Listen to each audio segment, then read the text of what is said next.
Pimpri Chinchwad police आयुक्तालयातील चाकणमध्ये एक गंभीर घटना समोर आलेली आहे आणि या प्रकरणामध्ये अवघ्या काही तासामध्ये आरोपीला अटक करण्यात आलेली आहे। या माहितीसाठी आपल्यासोबत पोलीस उपायुक्त शिवाजी पवार सर आपल्यासोबत आहेत।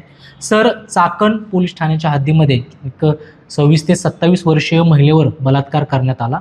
तिचं तोंड दाबून आडुशाला घेऊन जाण्यात आलं। नेमकं हे सगळं प्रकरण काय आहे, या सगळ्यासाठी किती पोलीस पथकं जी आहेत ते तपास करत होती, किती पोलीस जे आहेत ते आरोपीचा शोध घेत होते? ही जी घटना आहे मंगळवारी रात्रीची आहे, साधारणतः 11 वाजेच्या दरम्यान, त्यावेळेस ती 3rd शिफ्टसाठी ड्युटीला जात होती।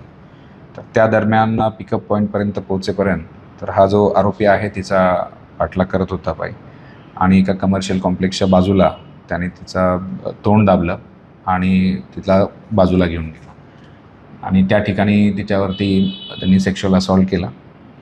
त्यानंतर ज्यावेळेस ही घटना जी आहे ती रस्त्यापासून जवळच आहे अगदी, तर त्यावेळी 2 मुलं तरुण त्या ठिकाणावरून जात होते। तर तेव्हा तिने त्यांना वाचवा वाचवा म्हणून आवाज दिला आणि तो आवाज त्या मुलं ज्यावेळेस थांबली तर हा जो आरोपी आहे त्या ठिकाणावरून पळून गेला। आणि त्यानंतर ती मुलगी बाहेर आल्यानंतर तिथे एक कपल होतं, त्यांनी तिला मदत केली। पोलिसांना संपूर्ण ही डायल 112वर कळवली आणि चाकण पोलीस स्टेशनकडील अधिकारी अंमलदार हे घटनास्थळी पोहोचून तिला उपचाराकामी दाखल केला। परंतु ही गंभीर घटना आहे। अगदी पिकअप पॉईंट जो आहे तो 15 ते 20 मिनिटाच्या अंतरावर होता। तर यासंबंधी तुम्ही कंपनीशी काही संपर्क केलेला आहे किंवा त्यांना काही माहिती दिलेली आहे का, किंवा जो पिकअप पॉईंट आहे त्या संदर्भात काही बोलणं झालं आहे का तुमची? आणि आता हा संपूर्ण रहिवासी भाग आहे, अनेक कामगार त्या ठिकाणी राहतात। तर त्या संदर्भात निश्चितच काही उपाययोजना सर्वच जे ट्रान्सपोर्ट आणि कंपनीज आहेत त्यांच्याशी चर्चा करून याच्यामध्ये काही वेगळा मार्ग करता येईल का याबाबत आम्ही दक्षता घेतो। खरं तर अवघ्या काही तासात आरोपीला अटक केलेलं आहे। किती पोलीस पथकं जे आहेत ते आरोपीला शोध घेत होते आणि आरोपी नेमकं कुठं लपून बसला होता?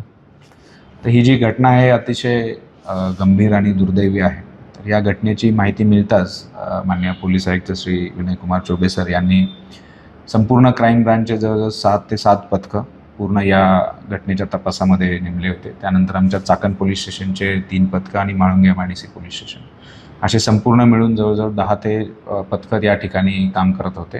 100 ते 120 अधिकारी अंमलदार या संपूर्ण तपासामध्ये रात्रीपासूनच आणि काल रात्रीपर्यंत कार्यरत होते। तर या मदनकरवाडी परिसरातील संपूर्ण जे काही CCTV आणि इतर जो तांत्रिक पुरावा आहे त्याच्या आधारे हा आरोपी निष्पन्न केला गेला आणि काल सायंकाळी रात्री त्याला अटक करण्यात आली। खरं तर महिला आणि जो आरोपी आहे प्रकाश भांगरे याचे काही संबंध होते का याआधी, किंवा त्यांच्याशी एकमेकांशी कॉन्टॅक्टमध्ये होते का? त्यांचा कुठलाही परिचय यापूर्वीचा नव्हता किंवा त्यांना एकमेकांना बिलकुलच ओळखत नव्हतं। हा जो प्रकाश भांगरे आहे तो किती महिन्यापासून चाकणमध्ये राहतो, किंवा तो कुठली नोकरी करतो, काय करतो? आरोपी देखील इथे MIDC मध्ये एका खाजगी कंपनीमध्ये काम करतो। तर बलात्कार प्रकरणातील जो आरोपी आहे प्रकाश भांगरे याला पोलिसांनी अवघ्या 15 ते 20 तासात अटक केलेली आहे। आणि या घटनेनंतर खरं तर जो महिला आहेत, महिला नोकरदार, त्यांच्या पिकअप पॉईंटचा जो प्रश्न आहे तो ऐरणीवर आला आहे आणि या संदर्भात ते पोलीस अधिकारी जे आहेत त्या संबंधित कंपनी असतील किंवा चाकण MIDC मधील कंपनी असतील त्यांच्याशी संवाद साधणार असल्याचं पोलीस उपायुक्त शिवाजी पवार यांनी सांगितलेलं आहे। कृष्णा पांचाळ, मुंबई तक, पिंपरी चिंचवड, पुणे।